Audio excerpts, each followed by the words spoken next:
welcome to the Home Alchemist. I'm Dr. Jaime Rabin, and in this series, I share with you real-life case studies of the homes and the lives that I help transform using practical Feng Shui and intentional home design strategies. And you may be asking yourself, what does home design have anything to do with life transformation? Well, as a home transformation expert, I can tell you that what you see, hear, and experience, especially within your home on a daily basis, has a profound impact on your life.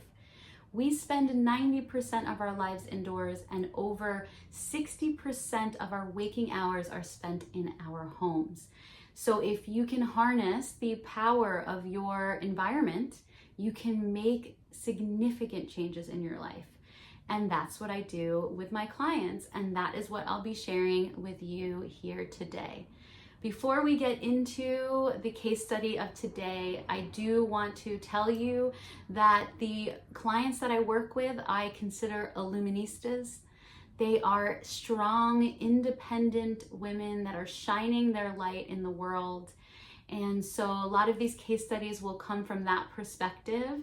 And if it does not resonate with you, take whatever does. And if it does resonate with you, I hope that it can help inspire you to make some changes of your own. Today's case study is focused on a woman who is an influential leader in her community, a wellness community where she heads up a nonprofit. So she spends her days, her times giving of herself, giving her magic to help others. And so when I came to her home, I felt the extra responsibility to make sure that her home supported and refueled her and helped her reclaim and, when she was feeling disconnected, fill her up so that she can then go back into the world and share that with her community. I do say that the best homes are the ones that hold us when we need to retreat, but then also remind us who we are so we can go back into the world shining that much more brightly. And so that is what I wanted for her when I came to her home. And when I first came in, what I noticed was that everything was a bit disjointed.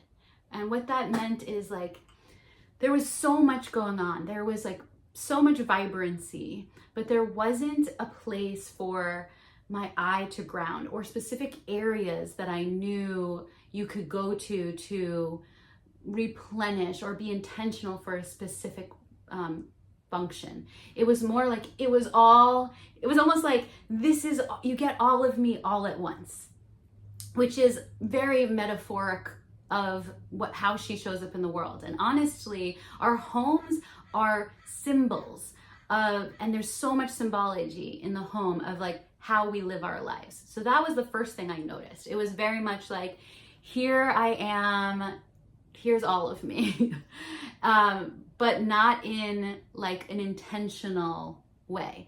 And so that was the first thing that we worked on, was creating areas. And so she did have an area to sit, but when you walked in the home, the first thing that you saw, I should say this, she lived in this fantastic loft downtown. And when you walk in, bright lights, beautiful, very vibrant, active energy. But when you walked in, you visually walked in, visually ahead of you was the back of a couch. It cut off the whole room. And I understand what it was trying to do was create a space to just be. But what was happening was when she was sitting, or when guests were sitting on that couch, they could not see what was coming through the front door. They had no awareness, and they had no energetic protection of anything that could come through the front door. So you couldn't fully relax in the space when you were sitting on the couch. So you had two things going on. You couldn't fully relax into the space because there was so much to look at without intentional areas. And then the second thing was you couldn't totally relax because you didn't have command over the front door. So those were the two things that I worked on. And we moved the couch and we positioned it. We created like a living space, but opened up the room. So the couch was still in the loft area, obviously, but it was off to the side a little bit. We grounded it with a rug, all of the things that she already had in her apartment, and we created the conversation area, but so that when she was sitting on the couch, she could see the front door. And so the thing that was most incredible about this experience, and this is for everyone to know, first of all, pets are so amazing when it comes to Feng Shui because they are moving energy within a home. So she has an adorable dog that, as adorable as this dog is, the dog was can get a little feisty, let's say that, but very in tune. Okay, so a very protective and feisty little dog. And so yes, any pet brings great Feng Shui into a space.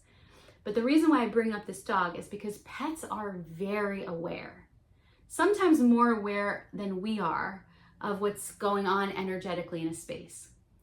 So when I got into her space, she said, oh, my dog, he always hangs out by the front door in this one little space, which made her sad because when she would hang out on the couch, you know, the one that the back was towards the door, she wouldn't get to be with her dog. Her dog would always be by the door. So there was a couch between them. When we moved the couch so that it was more open and so that you could see the front door from the living area by the couch, the dog now, he hangs out with her in the living space. There's no longer a couch between them. And it's because he feels more comfortable because now, again, totally aware, more energetically in tune than a lot of us are, but he now can protect her by seeing the door and he feels protected. He doesn't have to be by the door. Now there's not anything blocking his view, so he can sit by her and be with her. So now she has the experience of living more comfortably in her home. She can feel more, you know, subconsciously safe because she feels like she can see the front entrance, and also be like surrounded by this dog that she loves so much. And so they're both much more comfortable in the space. And the other thing that was like such a byproduct of this experience too was that she loves her space now so much and felt like it opened her up so much more. Like I said, she was open before, like in the sense of here I am, but she felt that she could utilize the space more and bring people into it even more with the new layout, that she started hosting experiences like meditation experiences, sound healing experiences monthly at her home. So it opened up this new aspect to the community. I said she was a giver, but now she has a way to give that feels like very supportive for her, all because we made these home transformations. So you never know, I never know what an experience is going to bring.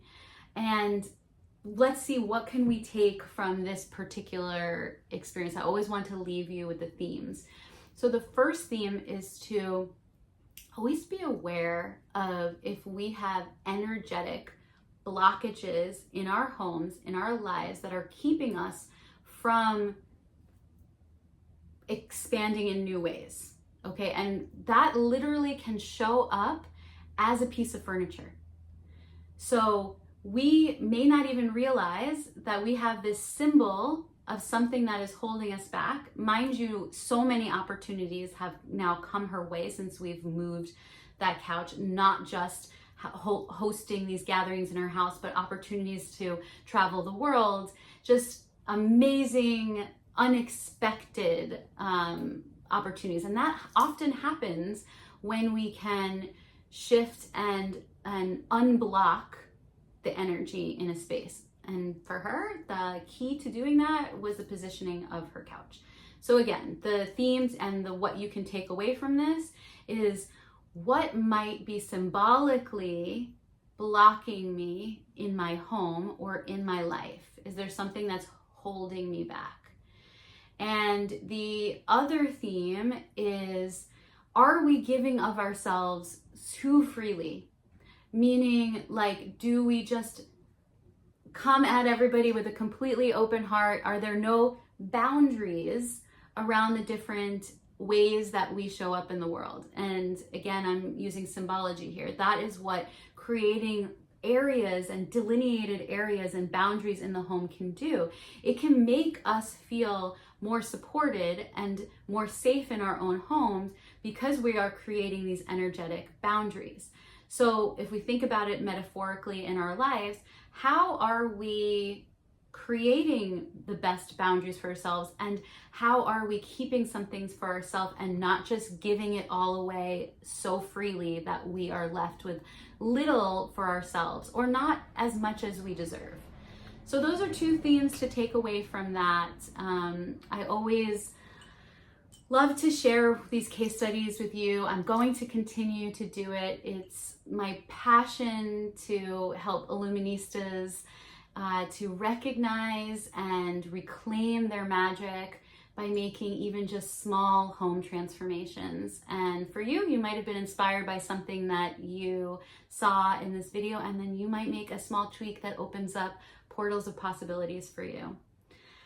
If you enjoyed this, please subscribe, please like. I would love to get this message out to more and more people. And if you yourself would like help in shifting the energy of your home to align with your highest aspirations, please do reach out to me. And with that, I hope you have a wonderful, wonderful day.